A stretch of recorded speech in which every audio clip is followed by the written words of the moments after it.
Paz do Senhor, amados, sejam bem-vindos mais uma vez na Escola Bíblica Dominical da Igreja Evangélica Canaã. Queremos dar as boas-vindas para vocês que estão abrindo seus lares para nós entrarmos com a Palavra de Deus. Nós estamos com a lição Verdadeiro Pentecostalismo. O tema de hoje é Comprometidos com a Palavra de Deus. É um tema maravilhoso que Deus vai falar conosco esta manhã e queremos, essa tarde, esse dia, a hora que você estiver ouvindo, e queremos fazer uma pequena oração para Deus abençoar e nos dar a graça desta palavra neste dia. Pai, nós te damos graças, Senhor, por a Tua palavra. Pedimos que o Senhor venha abençoar, Senhor, adentrar aos lares nesse momento, Senhor, falar com o coração do Teu povo sobre a Tua palavra, Pai. Que esse tema é um tema muito relevante, muito bom, Senhor, para que possamos crescer na graça e no conhecimento. Que o Senhor possa, Senhor, abençoar a mente, o coração dos Teus servos que estarão ouvindo esta palavra. Que o Teu Espírito Santo tenha total liberdade de me usar, de falar através da minha vida, Senhor, para a glória do Teu nome, Senhor.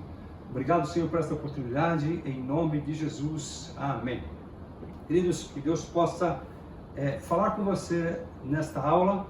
Antes de mais nada, gostaríamos de agradecer a Deus por esta oportunidade e nossos pastores, o pastor Rogério Pardini e o pastor Anderson de Moraes, são presidente e vice-presidente da Igreja Canaã, porque esta é uma oportunidade maravilhosa de trazer ao seu lar uma palavra de Deus. O tema áureo da lição de hoje, que nós estamos na revista de CPAD, está no texto de Lucas, capítulo 11, versículo 28. Está escrito: bem-aventurados que ouvem a palavra de Deus e aguardam. Então, se você ouve a palavra de Deus e guarda ela, tem que você é um bem-aventurado. Verdade prática desta aula: a autoridade divina da Bíblia deriva da sua origem em Deus. Isso por si só encerra a suprema autoridade das Escrituras, com plena e total garantia de infalibilidade. Infalibilidade quer dizer que ela não falhará. Ela veio para cumprir o seu objetivo e vai operar poderosamente na sua vida e no seu lar. O texto da leitura bíblica em classe hoje está em 2 Timóteo, capítulo 2, versículo 14 e 19. Se você puder abrir sua Bíblia aí na sua casa, abra lá em 2 Timóteo, capítulo 2, versículo 14 a 19. Paulo escrevendo a Timóteo, ele escreve assim para o seu pupilo, que é o seu filho na fé. Versículo 14: traze essas coisas à memória, Timóteo, ordenando-lhes diante do Senhor que não tenham contendas de palavras, que para nada aproveitam, e são para perversão dos ouvintes. Procura apresentar-te a Deus aprovado, como obreiro que não tem do que se envergonhar, que maneja bem a palavra da verdade. Versículo 16: mas evita os falatórios. Falatórios quer dizer conversas inúteis, profanos, porque produzirão maior impiedade, ou seja, produzirão piores coisas. Então, falatórios enfadonhos trarão aquilo que a palavra, o inverso da palavra, de bênção. Versículo 17: e a palavra desses roerá como gangrena, ou seja, como câncer, entre os que são Himeneu e Fileto, os quais se desviaram da verdade, dizendo que a ressurreição era já feita, e perverteram a fé de alguns. Todavia, o fundamento de Deus fica firme, tendo este selo. Qual o selo? O Senhor conhece os que são seus, e qualquer que profere o nome de Jesus, aparta-se da iniquidade. Quando Paulo está falando aqui para Timóteo sobre Himeneu e Fileto, para Timóteo se afastar da impiedade desses homens. Esses homens, eles eram aqueles que são líderes de um movimento chamado gnóstico, uma seita gnóstica que negava a ressurreição do corpo. Então era uma seita que usava muito conhecimento, muita sabedoria, e eles pregavam que a ressurreição do corpo não era verdadeira. Por conseguinte, dizendo que Jesus não ressuscitou. Uma grande heresia. 2 Pedro também, capítulo 1, versículo 20 e 21, está escrito: sabendo primeiramente isto, que nenhuma profecia da Escritura é de particular interpretação, porque a profecia nunca foi produzida por vontade de homem, mas homens santos de Deus falaram inspirados pelo Espírito Santo. Glórias a Deus por isso, né? O objetivo desta lição, o objetivo geral, é demonstrar o nosso compromisso com a palavra de Deus. Objetivos específicos da lição: afirmar a autoridade da Bíblia. Primeiro. Segundo, mostrar o zelo, ou seja, o cuidado que temos que ter com a palavra, pela boa doutrina. E terceiro, pontuar os cuidados quanto aos modismos. Porque nós sabemos que tem muitos modismos que rondam as igrejas por aí, né? Então, vamos falar um pouco sobre a Bíblia, um parênteses aqui. A Bíblia ela é inspirada e é inerrante. Inspirada, que nós entendemos, ela foi escrita por homens, com certeza. Homens santos, homens inspirados. O Espírito Santo trouxe inspiração para esses homens para trazer a palavra. Só que não foi de tal forma que esses homens escreveram ditado. Não, eles escreveram segundo o conhecimento deles, mas inspirados pelo Espírito Santo. E por que é inerrante? Porque ela não erra. Porque ela não foge aos seus objetivos. E em toda a sua dimensão, ela tem uma regra única de fé e de prática cristã. A Bíblia foi escrita durante 1500 anos, mais ou menos, até um pouquinho mais, por mais de 40 autores. Veja só, num período onde a cultura desses homens eram tão diferentes, o conhecimento, o que eles conheciam, era completamente oposto. Em tempos de, imagina, 1500 anos é muito tempo de diferença. Só que se você for pegar os 66 livros da Bíblia, que foram os livros colocados na Bíblia, dentre eles 39 no Antigo Testamento e 27 no Novo, vocês vão ver que do começo ao fim, o Antigo Testamento ele fala, Jesus virá. O Novo Testamento diz, Jesus veio e ele voltará para buscar a sua igreja. Ou seja, de Gênesis e Apocalipse, a Bíblia não foge do seu objetivo, ela é plenamente concisa, ela é objetiva. Então a Bíblia é uma nossa bússola de orientação. Eu costumo dizer que a Bíblia é um manual do cristão. Se você quer entender o que Deus tem para nós, a Bíblia tem de Gênesis e Apocalipse toda a história da humanidade. E eu costumo dizer que Gênesis é o começo de tudo e Apocalipse é o fim de tudo. Então nós sabemos o fim da história, como vai acontecer. E se você ama a palavra de Deus, leia e estuda a palavra, então você vai entender o que Deus quer falar conosco. Deus tem preparado tempos para nós entendermos e ouvirmos a palavra. Eu nunca tive tanta pregações como estão tendo agora, e nem estudo quanto estamos recebendo agora pela internet, pela televisão. Porque Deus está preparando o seu povo, Deus está te preparando, Deus está falando com vocês para te preparar para a volta de Cristo. Vamos então fazer uma introdução na lição, segunda revista. Nós somos apegados à palavra, com certeza. Eu sou professor da escola dominical e professor do CETEC. Inclusive eu quero te convidar para vir fazer o curso conosco no CETEC, assim que vocês quiserem. A cada 2 meses nós estamos abrindo inscrições. Então a palavra que nós buscamos, a orientação, ela nos é trazida a revelação pelo Espírito Santo e nos ajuda a interpretar a Bíblia. Se de si próprio, quando você lê a palavra, se você não pedir para o Espírito Santo, mesmo sendo teólogo, mesmo sendo professor, se você não pedir para o Espírito Santo a iluminação da palavra, você não consegue ter entendimento. Tanto é que tem homens que são PhD, que quando lê a palavra e não tendo a direção do Espírito Santo, eles não entendem nada. Para eles é loucura. Vamos estudar então a relação que há entre os pentecostais clássicos e a leitura da Bíblia. De maneira que nós vamos observar regras gramaticais, contextos históricos, literários e compreender o melhor da Bíblia Sagrada.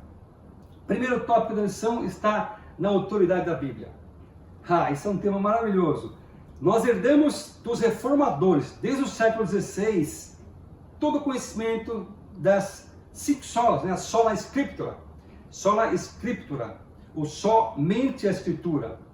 São 5 pilares da reforma. O primeiro deles é a sola scriptura, que nós estamos abordando aqui. E cada uma das 5 representa uma chave da doutrina dos reformadores. Dentre eles, nós podemos destacar Lutero, Zwinglio e entre outros reformadores. E teve alguns que começaram no passado, há 100 anos antes, e veio culminar com Lutero para trazer a reforma. Então o brado do sola scriptura significa a Bíblia é a única regra de fé. A Bíblia é a única prática na vida cristã. Paulo escreveu a Timóteo, 2 Timóteo, capítulo 3, versículo 14 e 17, Paulo diz assim para Timóteo: tu, porém, permanece naquilo que aprendestes e de que fostes inteirado, Timóteo, sabendo que quem o tem aprendido, de quem o tem aprendido, e que desde a tua meninice sabes as sagradas letras, que podem fazer-te sábio para a salvação pela fé que há em Jesus Cristo. Paulo continua ainda: toda a escritura devidamente inspirada é proveitosa para ensinar, para redarguir, quer dizer, para esclarecer as coisas que precisam, e para corrigir, para instruir em justiça. E mais, para que o homem de Deus seja perfeito e perfeitamente instruído para toda boa obra. Texto maravilhoso, né? Voltando sobre as 5 solas. As 5 solas da Reforma Protestante, como eu tinha dito, tem a primeira, que é a sola fide, ou seja, somente a fidelidade.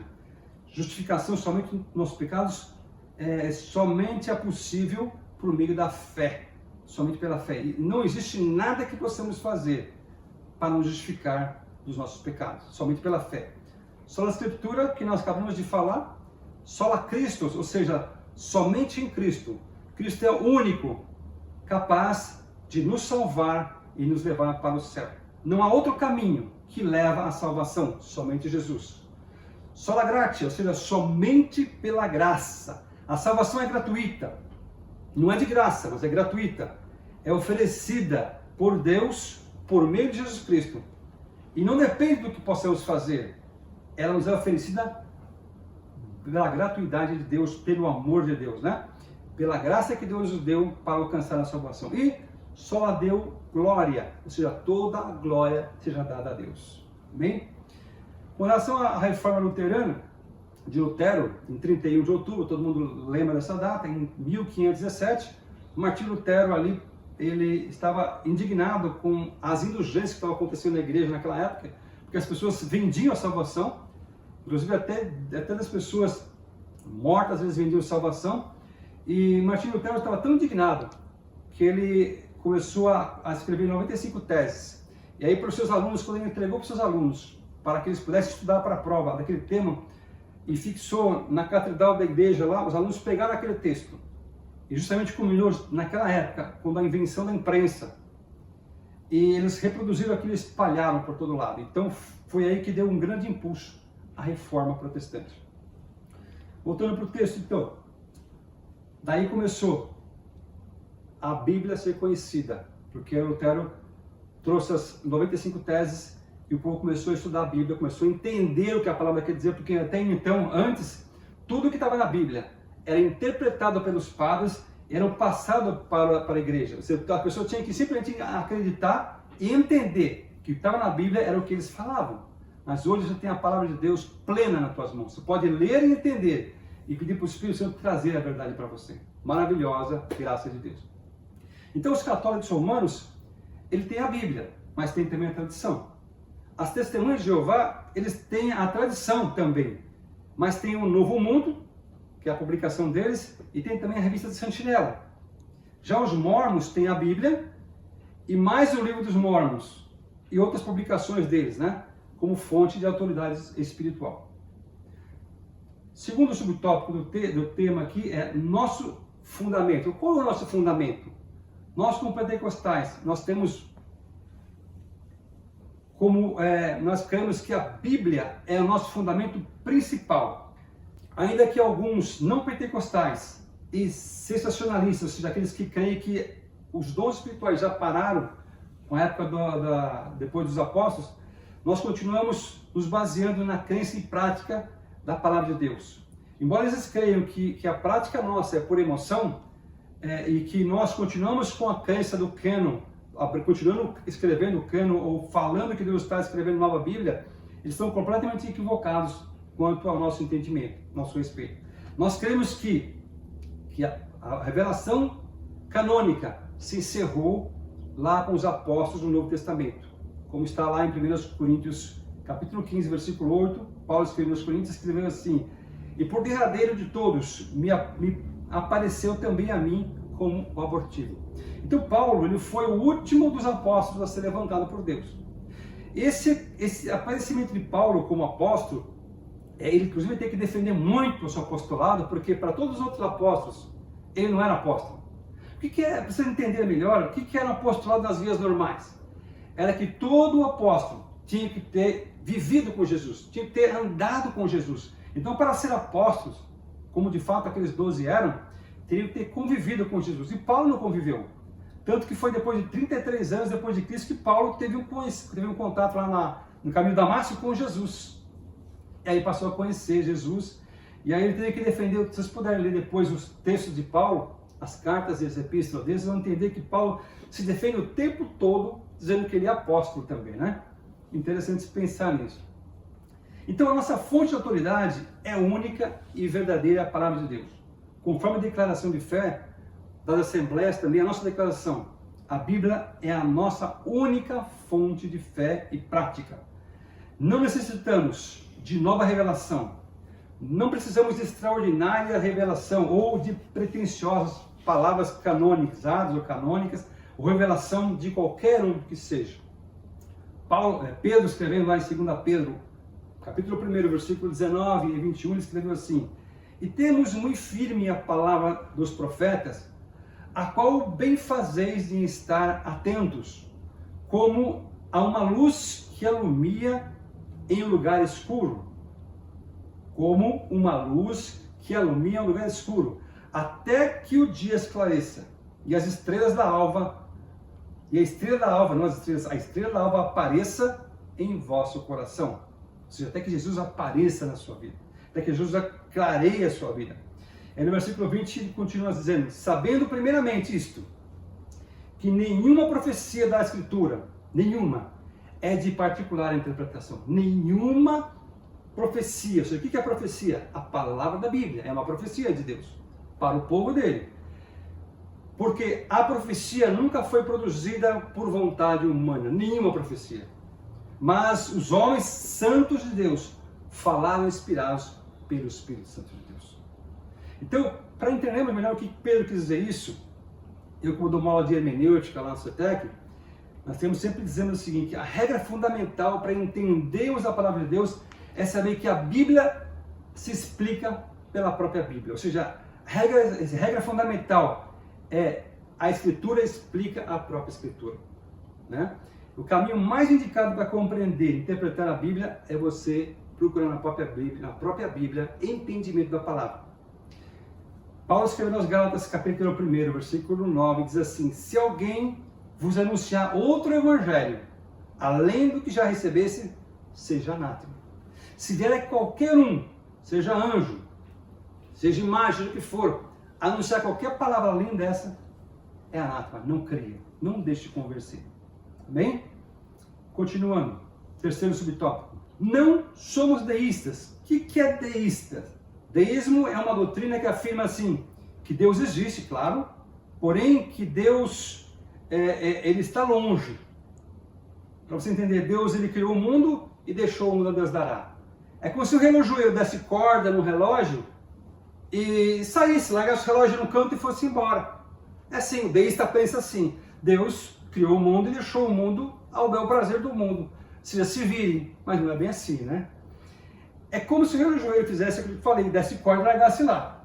Mas nós somos teístas. O que é teístas? É que nós cremos em Deus também.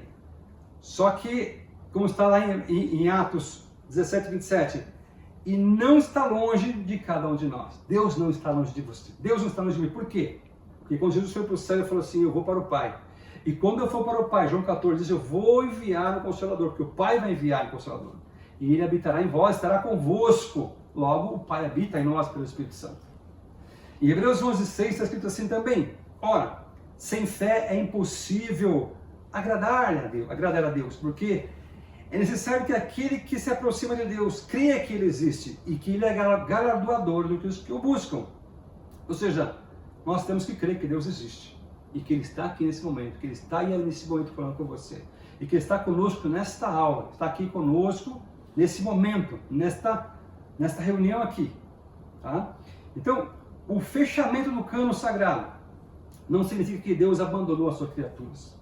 Não quer dizer que lá, quando acabou Malaquias, e depois veio o Novo Testamento, e acabou ali o Apocalipse, Deus parou de falar com a humanidade? Não.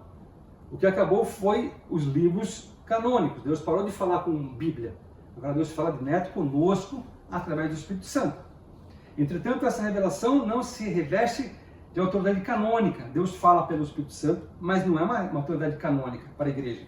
Deus se comunica conosco através da leitura da palavra, pelos dons espirituais, por sonhos, por visões, e Deus fala por coisas simples, muito simples. Isso me faz lembrar, certa vez quando eu estava trabalhando lá eu sei que eu pegava para voltar para casa, eu pegava o Rodoanel. E certa vez eu estava voltando para casa, e eu estava para adentrar no túnel, e na frente, entrando no túnel, tinha 2 caminhões, que tinha aqueles containers, sabe esse container enorme? Tinha um container na frente e outro atrás, 2 caminhões na fila. Eu estava no corredor para passar aqui. Já dei esse testemunho uma vez na sala de aula, várias vezes.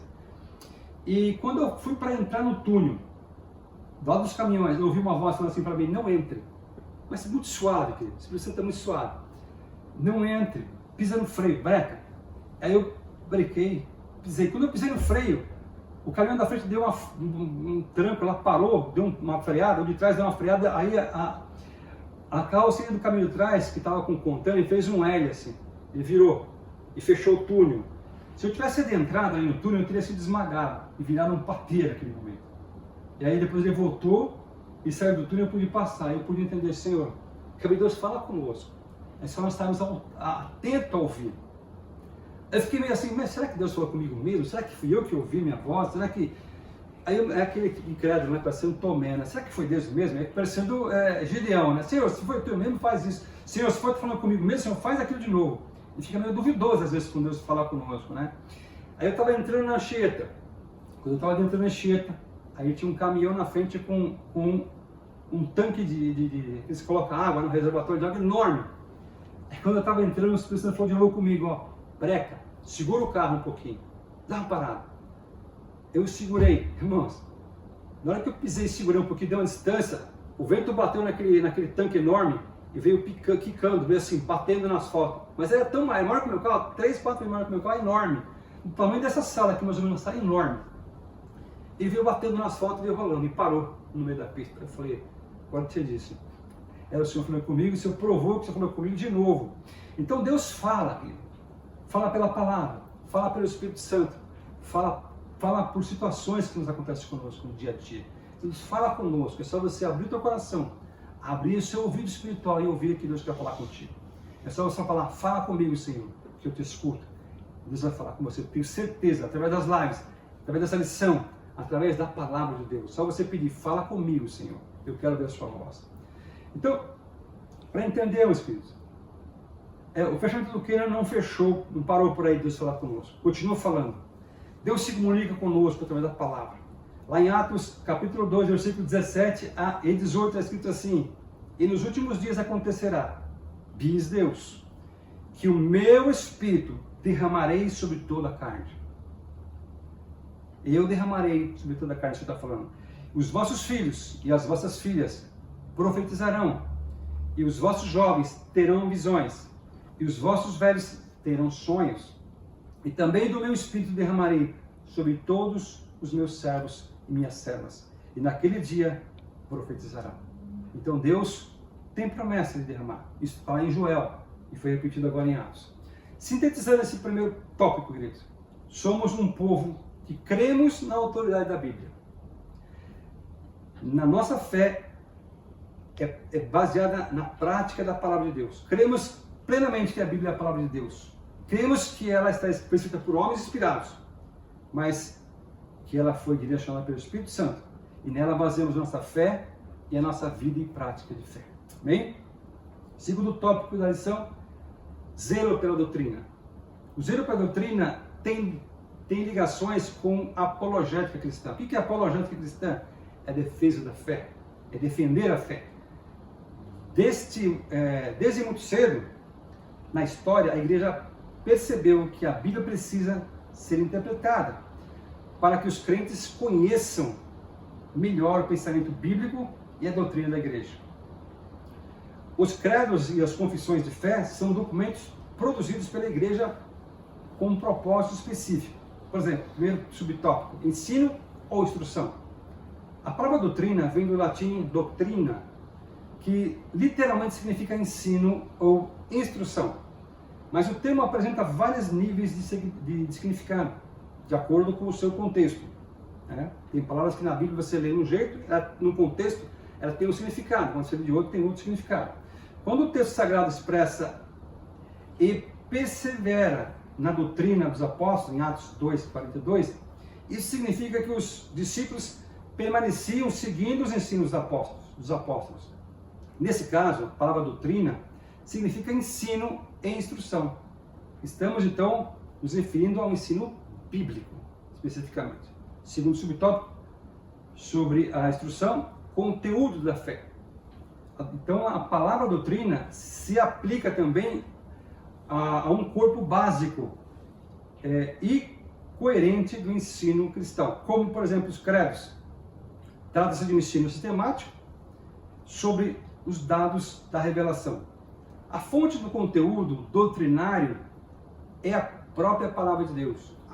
Mesmo os credos e as doutrinas que são passadas pela igreja estão baseadas na palavra de Deus. A fonte do conteúdo é a própria palavra, auxiliada pela experiência cristã e pelo intelecto humano, mas direcionada pelo Espírito Santo para interpretar, né? Paulo escrevendo aos Timóteos, 1 Timóteo capítulo 4, versículo 16, Paulo escreveu assim: tem cuidado de ti, Timóteo, mesmo e da doutrina. Você já cuida primeiro de ti e da doutrina. Persevera nessas duas coisas, porque fazendo isso, te salvará a ti mesmo como aos que te ouvem. Se você cuidar de você e cuidar da palavra e tomar cuidado com a doutrina da palavra, você vai salvar a sua vida e aqueles que te ouvem. Aí Paulo continua, 2 Timóteo 3, 16 e 17, escrevendo o seguinte: toda a escritura é divinamente inspirada, proveitosa para ensinar, redarguir, corrigir, instruir em justiça, como já lemos, né? E para que o homem de Deus seja perfeito, perfeitamente instruído na palavra, para toda boa obra. Amém? Isso se faz por meio do ensino da instrução.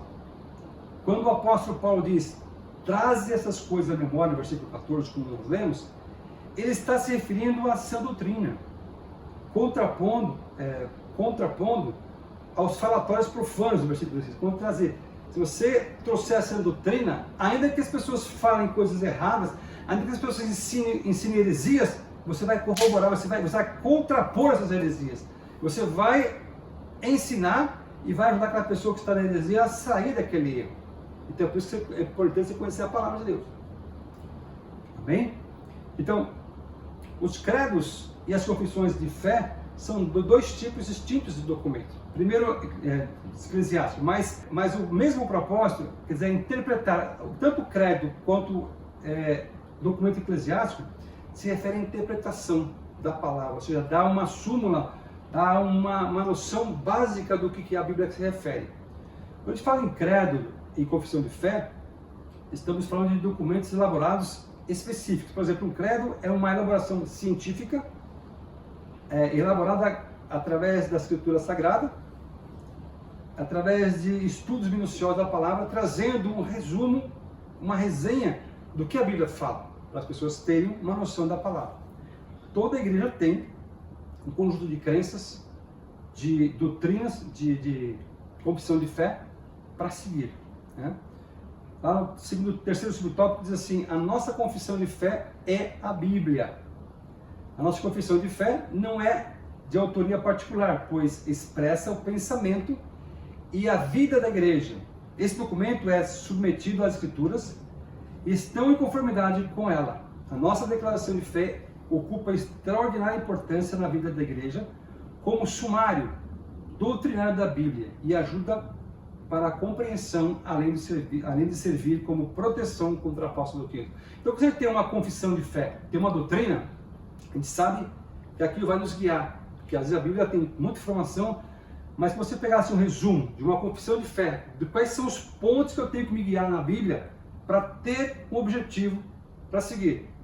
Por exemplo, há no Novo Testamento vários embriões de credos ou de confissão de fé. Por exemplo, em Mateus 16, está escrito: e Simão Pedro respondendo disse: Tu és o Cristo, o Filho do Deus vivo.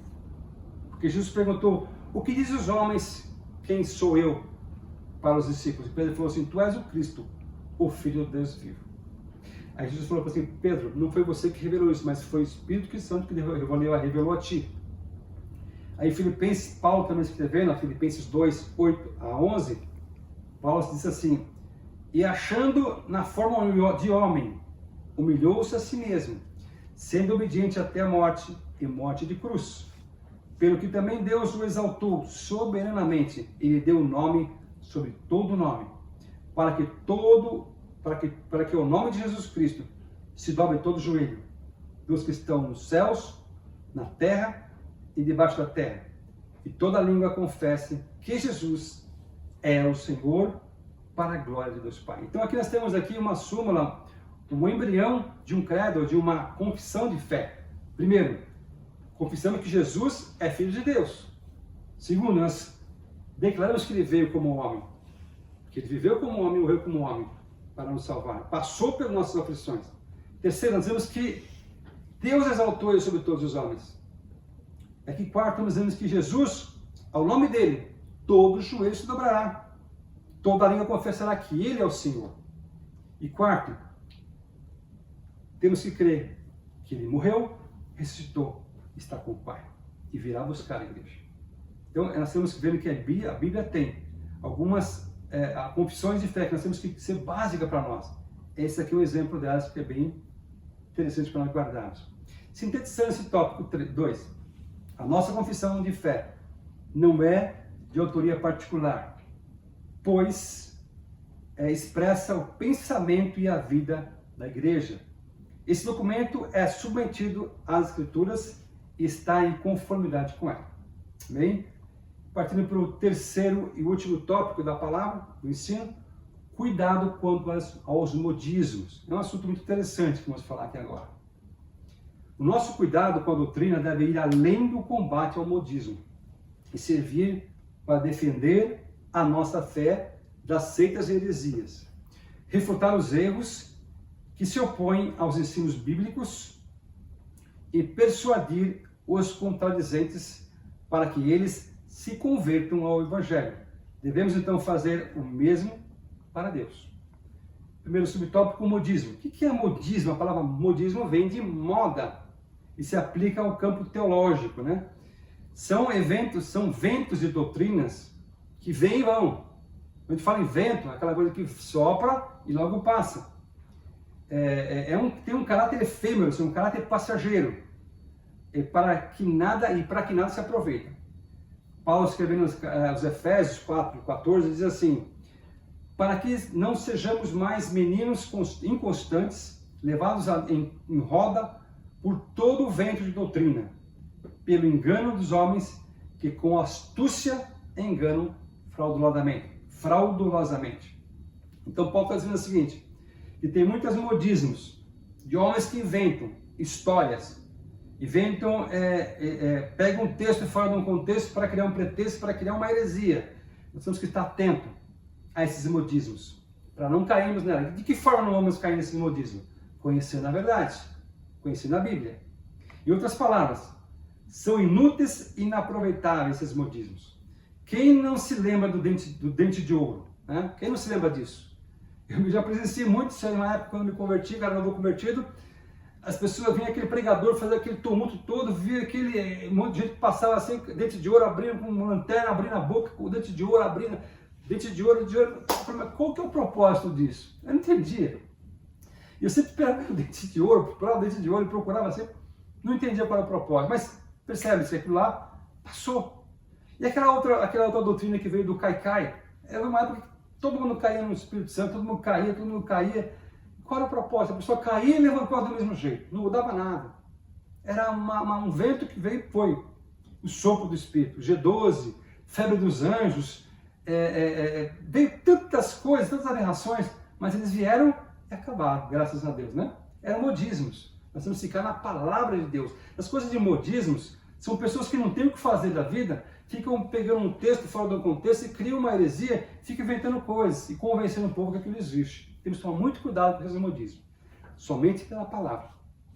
Então, onde estão esses precursores, desses expoentes, esses homens? Desapareceram, acabou, porque era um vento que veio e foi. Não há como combater esses abusos e essas práticas exóticas se não tiver o conhecimento adequado da palavra. Se você tiver o conhecimento, você vai refutar na hora que isso é uma heresia.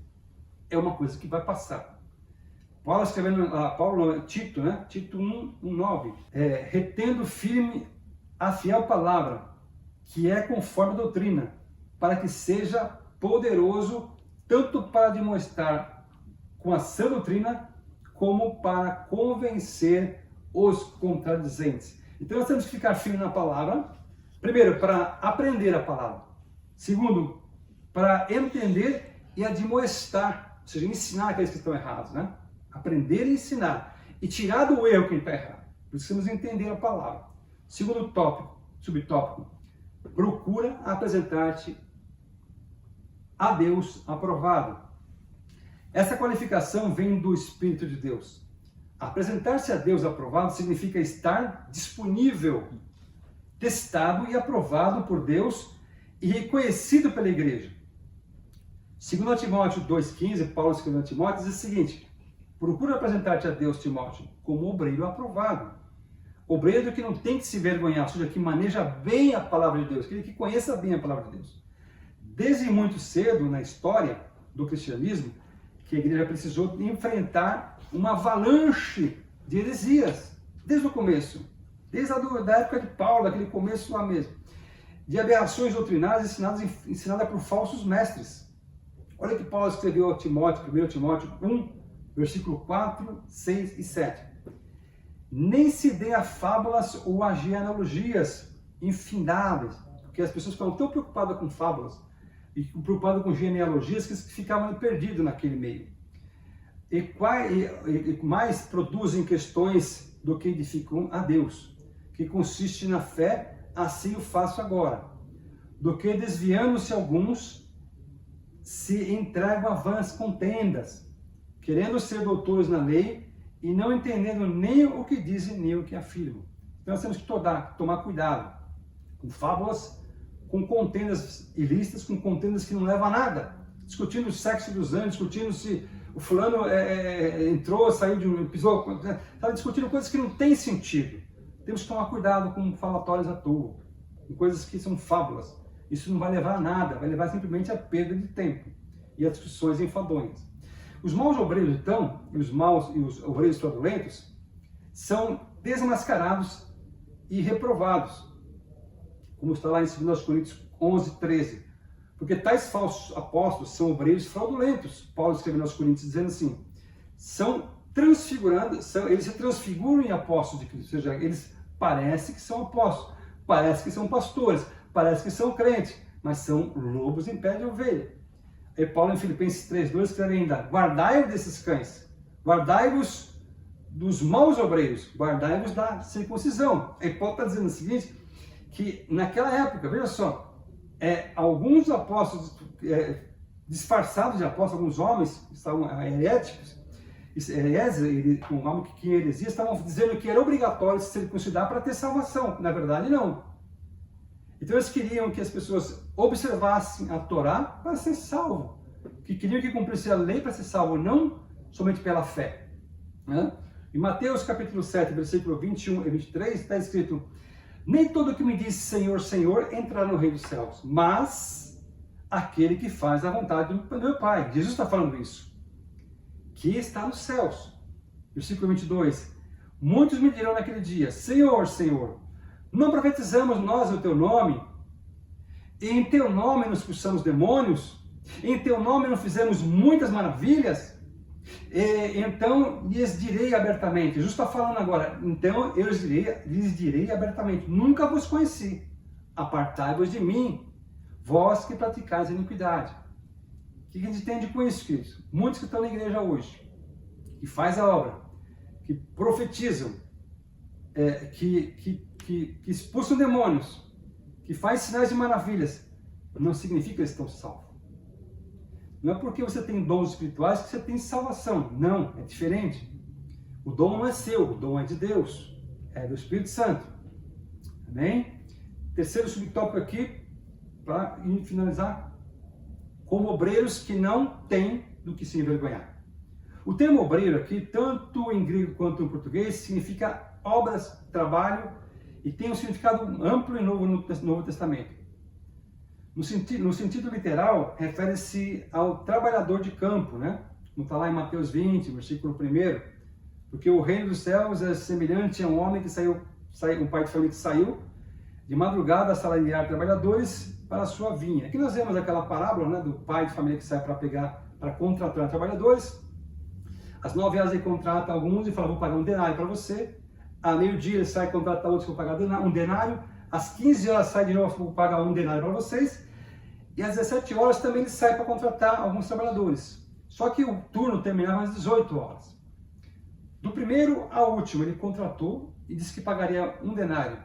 Só que ele começou depois para pagar de trás para frente. O último que foi chamado trabalhou 1 hora só, recebeu um denário.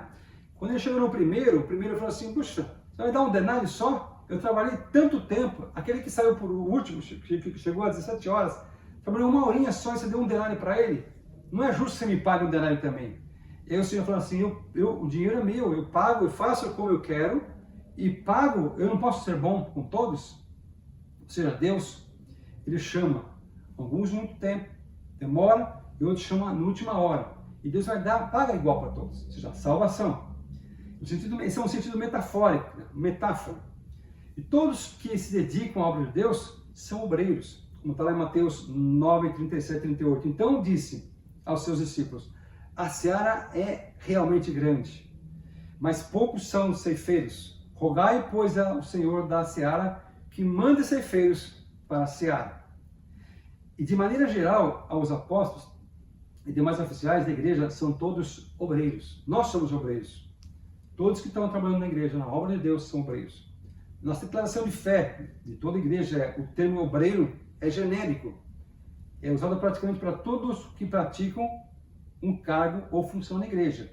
Todos que trabalham na igreja, de pastor a quem limpa o banheiro é um obreiro, chamado obreiro. Quarto e último subtópico. Que maneje bem a palavra de Deus, da verdade, né? Este verbo grego, manejar bem, é ortotomeu, né? Que literalmente significa cortar reto. Ortotomeu, verbo grego, cortar reto, ou seja, cuja ideia é cortar em linha reta, a ideia é manter o curso correto, né? É uma palavra rara, aparece só uma vez no Novo Testamento e 2 vezes na Septuaginta, está em Provérbios 3:6. 3:6, capítulo 3, versículo 6. Reconhece-o em todos os seus caminhos e ele endireitará. Ele ortotomeu o seu caminho, ou seja, em hebraico é yachar, ou seja, endireitará as suas veredas. Tá? Então o emprego paulino desta palavra é metafórico, né? E muitos se interpretam que já foram apresentadas ao longo dos séculos o emprego desta palavra. A preocupação de Paulo é com o ensino correto da palavra de Deus, com base numa exegese. O que é exegese? É interpretar a palavra, ou seja, exegese é tirar do texto o que o texto nos quer falar, né? Quando você coloca no texto as suas ideias, é uma exegese, mas quando você pega o texto e você lê e recebe a interpretação, uma exegese. Então você extrai do texto a verdade, uma exegese sólida, com aplicação para a edificação espiritual da igreja. Isso significa também que não fazer uso da palavra no púlpito para atacar desafetos, para dar indiretas, né? Significa que você tem que usar a palavra para pregar a verdade, somente a verdade, nada mais que a verdade. E não usar a púlpito para dar recados, usar a púlpito para poder trazer, às vezes, indiretas para as pessoas, né? Isso que diz a lição aqui. Sintetizando então esse texto, esse parágrafo, que é o tópico 3, devemos então combater os modismos, defender a nossa fé das seitas de heresias, refutando os erros contra o ensino bíblico e persuadindo os contradizentes para que se convertam ao Evangelho. Conclusão: nós temos compromisso com a palavra de Deus e cremos que ela é a única revelação de Deus, total, escrita para a humanidade. Este é o manual de Deus para você e para mim. Diante disso, fica claro que nenhuma outra literatura exceto a Bíblia, tem autoridade sobre nossas vidas. A Bíblia, então, é o manual de Deus para toda a humanidade e tem ensinamentos que nos dão para a vida eterna. De Gênesis a Apocalipse, ela está centrada em Jesus Cristo. Em João 3,16 está escrito: Deus amou o mundo de tal maneira que deu seu Filho unigênito para que todo aquele que nele crê não pereça, mas tenha vida eterna. E nós cremos que Deus está falando conosco sobre a palavra de Deus, que é a importância de estudarmos a palavra. Em Timóteo 3,16 também Paulo falou a Timóteo: toda a escritura é divinamente inspirada e proveitosa para ensinar, repreender e corrigir e para instruir em justiça. Nós temos que a palavra de Deus é o trilho que nos conduz para a vida eterna. Nós não podemos desviar da palavra, temos que viver de acordo com a vontade de Deus. E a vontade de Deus está escrita na palavra de Deus. Por isso que é importante nós conhecermos e estudarmos a Deus. Que o Espírito Santo de Deus possa falar com você melhor ao seu coração. E que quando você ouvir ou ler a palavra, você possa pedir a direção do Espírito Santo para te encher, te dar a direção em nome de Jesus. Que Deus te abençoe, que Deus te traga paz, que Deus te abençoe a sua família e o seu lar, em nome de Jesus. Até a próxima aula, em nome de Jesus. Amém?